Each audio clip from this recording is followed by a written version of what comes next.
بسم الله والصلاة والسلام على رسول الله وعلى آله وصحبه ومن والاه. 20 years ago, there was a good friend of mine. We used to go to this special school called Cassidy.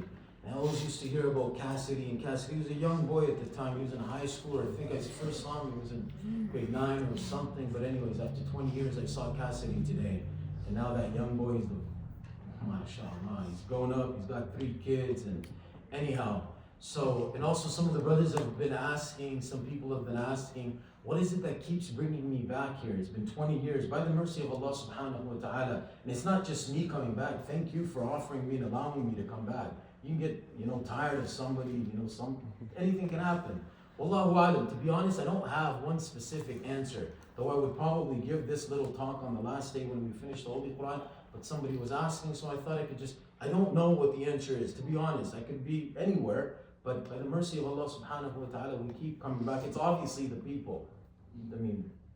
We understand this much. There's bigger architecture, there's bigger masajid, there's better sound systems, there's all sorts of things everywhere else. But it's obviously the people. May Allah subhanahu wa ta'ala reward you and bless all of you. So now, by the way, we've started reciting 1 juz a night, and that's all we're going to recite until the 30th juz, and then we'll split that in half, and then we'll finish the Holy Quran on the 28th of this month, which is the 29th of Ramadan, inshallah, on the 29th night. So we'll be reciting 1 juz each night from now on. And we started this yesterday.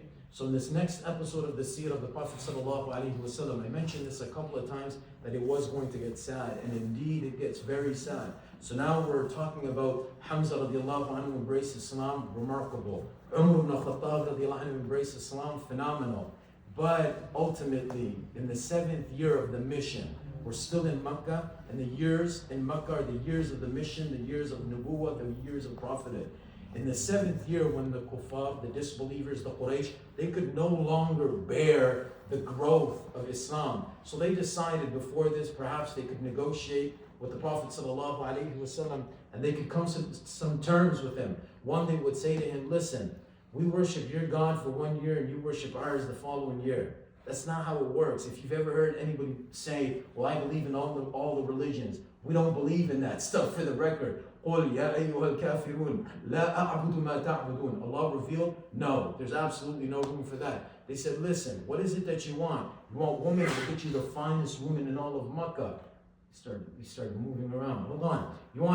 I gotta be careful, by the way, when I say certain things. We spoke about dreams the other day, and I said, the prophets have dreams that they're not like the dreams that we have. I went upstairs, she said, what kind of dreams do you have?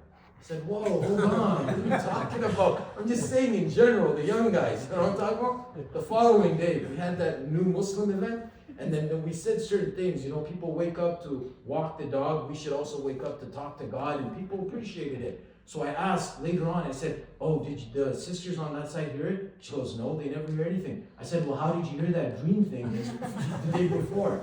Wallahu alam, they have selective. Astaghfirullah.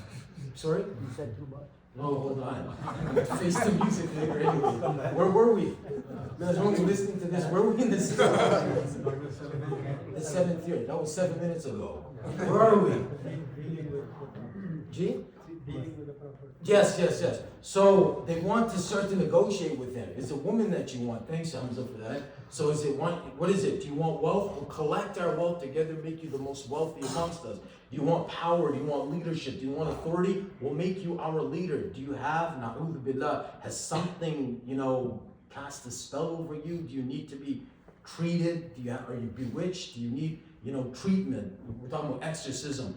Is there, something, the treatment for that required? We'll do whatever it takes to get you the best of doctors to treat you.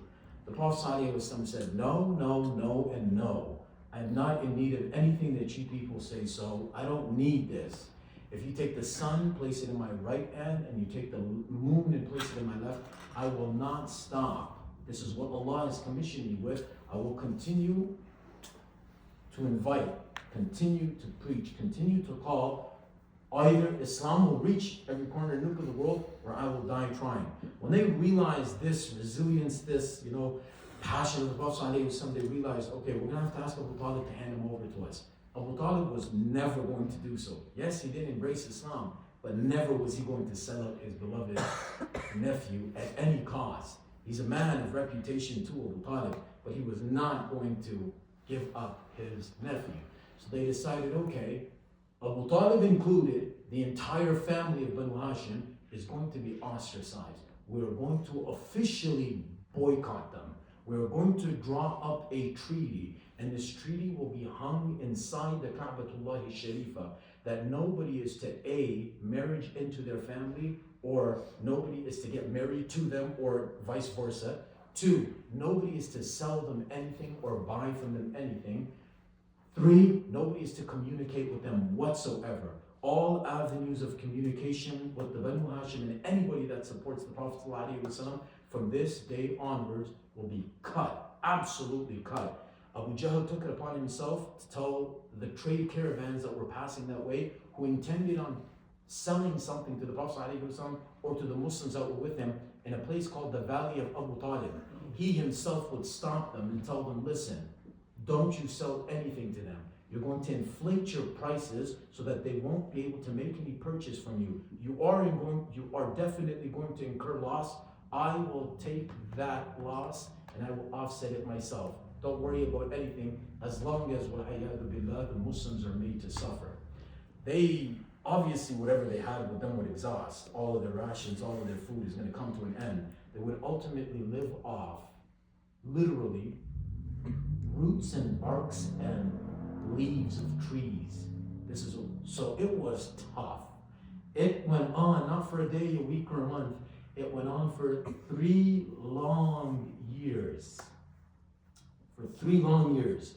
From the 7th of the mission to the 10th of the mission. The Prophet ﷺ's beloved wife Khadija radiallahu anha, she suffered immensely as a result of this persecution and this hardship that the Muslims faced in the gorge or in the valley of Abu Talib for the 3 years, and many other Muslims as well. The children would suffer and so on. I mean, starvation at its peak. Nonetheless, 3 years later, that same treaty that they had drawn up and had hung inside the Kaaba, Allah subhanahu wa ta'ala would inspire 5 individuals. These are people who were not Muslim. There's Hisham bin Amr, there is Zuhair bin Umayyah, there's Abu Bakhtari bin Hisham, there's Zama'a bin Aswad, and number 5, an individual by the name of Mut'im bin Adi. Sadly, it's really sad that these people were disbelievers, and historical records show that they actually didn't end up embracing Islam. One of them may be the father of a Sahabi too, Jubair bin Mut'im, but no, they didn't embrace Islam. They were great people who decided that they're going to publicly denounce this treaty. They went to the Quraysh and straight up told them, we didn't agree with this from the get-go, we don't agree with it now, this needs to come into an end. While they were trying to get this deal made, Allah subhanahu wa ta'ala sent one of his tiny little armies, known as the termites, to go and eat up the entire treaty, but Bismika Allahumma, the name of Allah subhanahu wa ta'ala remained. When Abu Talib was informed of this, Abu Talib went and he told the Quraysh, the big ones, they didn't believe it. When they went and they summoned for it, they requested that it be presented to them and brought to them. They saw it, that the entire tree had been eaten up by termites, but the name of Allah subhanahu wa ta'ala, they were ashamed, and ultimately this came to an end. But this was after 3 long years. After this is what we know as the year of sorrow. After this, after these 3 years of misery, comes the year of sorrow. You'd be thinking, what? Yes. What happens next? 2 of the most beloved of the Prophet ﷺ, inside the home and outside the house. Khadija radiallahu anha at home, just a few days after this, after they were released from the valley of Abu Talib and allowed to go back to Makkah, and life would continue as normal, and the Prophet ﷺ would continue to preach the oneness of Allah. Days later, she would leave this world. And a few days after that, Abu Talib would leave this world. It was tough. SubhanAllah.